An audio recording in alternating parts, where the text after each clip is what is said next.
very focused on getting inflation down. Second oral question, Lord Reynard. My Lords, I beg leave to ask the question standing in my name on the order paper. Smoking is responsible for around 80,000 deaths a year in the UK, costs our country $17 billion a year and puts a huge burden on the National Health Service. That is why we will shortly introduce the Tobacco and Vapes Bill to Parliament in the coming weeks to create the first smoke-free generation and further crack down on youth vaping. The bill will be informed by a recent consultation, which we will publish soon. My Lords, all parties have agreed on the need to reduce the prevalence of smoking in this country to below 5% by 2030. So the bill to prevent young people ever becoming smokers is vital.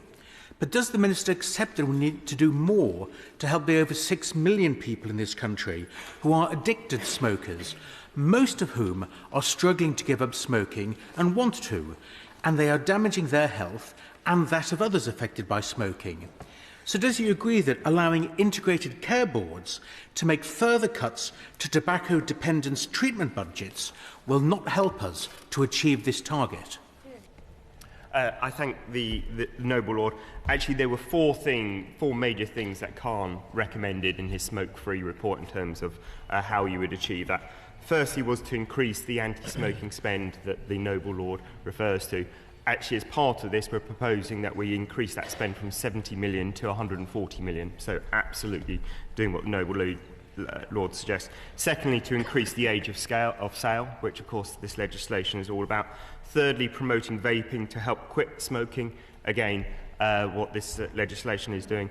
And fourthly, to increase the NHS prevention methods, which again we're doing from here. So very much it's a range of measures to stop people ever smoking, but also stop as many who are currently smoking from helping them to quit. My Lords, further to Lord Reynard's question, the Government commissioned the independent review.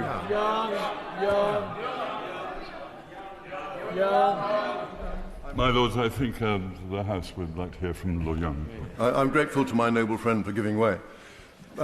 Further to Lord Reynard's question, the Government commissioned the independent Khan review, which concluded the Government would miss its smoke-free target for England by several years unless an additional £125 million a year was spent on prevention.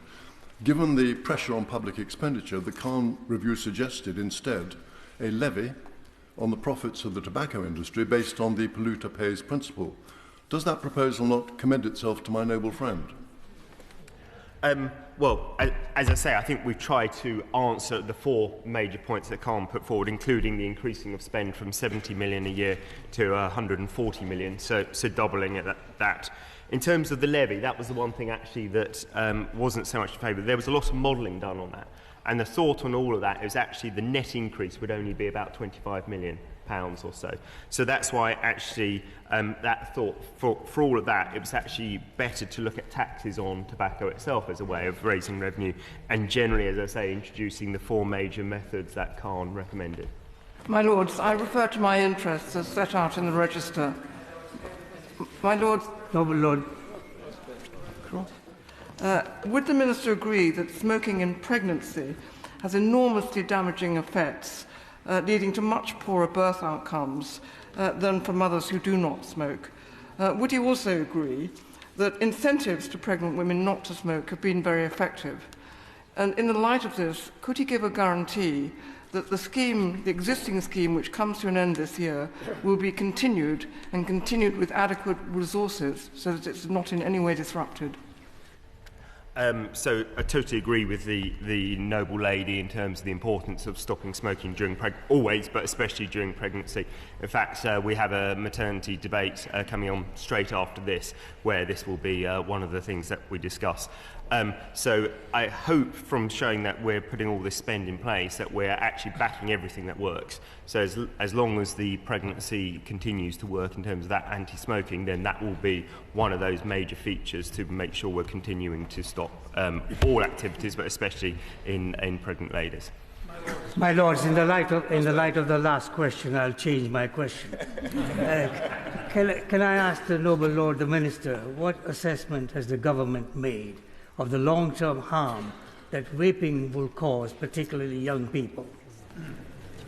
Well, the honest answer is that we don't know yet, and that's the problem in terms of as we know, a number of these things take time to play through, and so that's why we want to make sure we're doing a precautionary approach. So again, what we will say very much in this legislation is to really stop anything that is targeted at young people in terms of vaping. So we do see vaping as an important tool to help people quit smoking, but what we're equally sure on is we never want anyone to start vaping. So that's why we will also be looking at banning anything which is aimed at targeting youth. So that's the flavouring to young people, the packaging to young people, anything which is targeted at youth vaping we want to stop.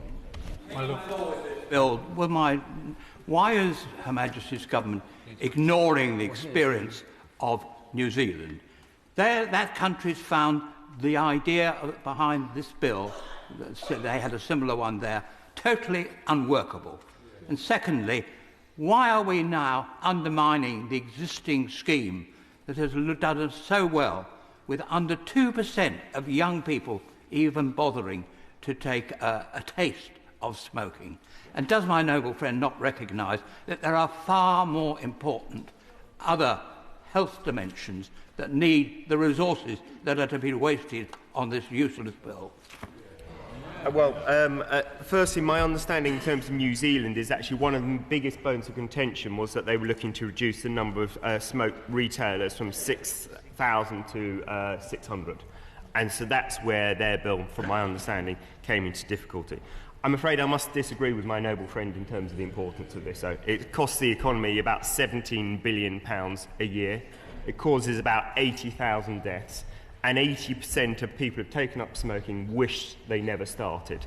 So I think that's very strong reasons, which I know the majority of this House is very much behind, and why I'm delighted to be introducing that legislation shortly. My Lord. It was reported that the decline in smoking has nearly ground to a halt since the pandemic, with many former smokers lapsing back and many more young people now taking up smoking. So now that the smoking cessation drug cytosine is available, what is the government's assessment of how its availability will contribute or otherwise to the progress towards the smoke-free ambition by 2030? And what plans are there to ensure its availability across the country, particularly amongst the hard-to-reach groups of smokers? So hopefully from my previous answers it shows that we're putting major money in terms of investing in terms of the cessation services as well. I must admit to not being that familiar in terms of the drug noble lady mentioned, so I will follow up in writing to give her the details behind that. My Lord, is my noble friend aware of a report by... The Minister agree that reducing the number of outlets that sell tobacco products does in fact have a positive effect on the prevalence of smoking. And in this respect, can he indicate whether the government's having any conversations with the large supermarket chains, either individually or collectively, about voluntary reductions in the number of tobacco counters in their outlets? And if that's not already happening, would you agree it would be a good use of government time to do so? Yeah.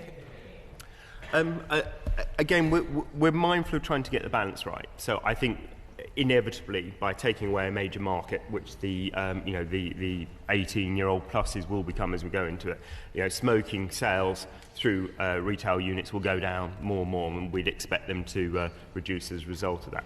We think that's probably getting the balance right, rather than trying to be overburdensome in terms of then actually saying, no, you shall not be licensed to do that anymore. We think that will happen naturally through the market because, of course, we're taking out a whole segment of customers for the future. My Lords, is my noble friend aware of a report published this week by University College London in association with Cancer Research UK, which suggests that banning disposable vapes would lead to fewer adults giving up smoking? And will he give an assurance that any proposals brought forward by the government will be based on clear evidence and common sense and not unevidenced enthusiasm? I would hope I could give that categorical agree that everything is based on evidence and common sense. I will let people draw their own conclusion as to whether that's always the case. But no, seriously, clearly anything we look at has got to be evidence-based. We'll be announcing the results of the consultation shortly, which has a 28,000 strong evidence base to show that we are really doing rigorous analysis. My Lords, many members of your Lordship's House have received lobbying from the tobacco companies over the years. And is the Minister aware that the Daily Telegraph last week reported that Philip Morris had threatened legal action against the government over the consultation to which he referred in his first answer?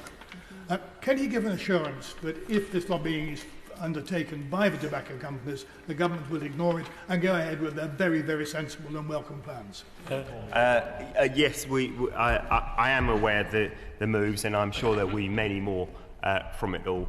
I was advised that it was a fairly unusual legal challenge on consultation, which I believe was withdrawn quite quickly. Yes, there will be opposition, but we are determined because of the importance of what we're trying to do. Third oral question, Lord Fox. I beg leave to ask the question standing in my name on the order paper.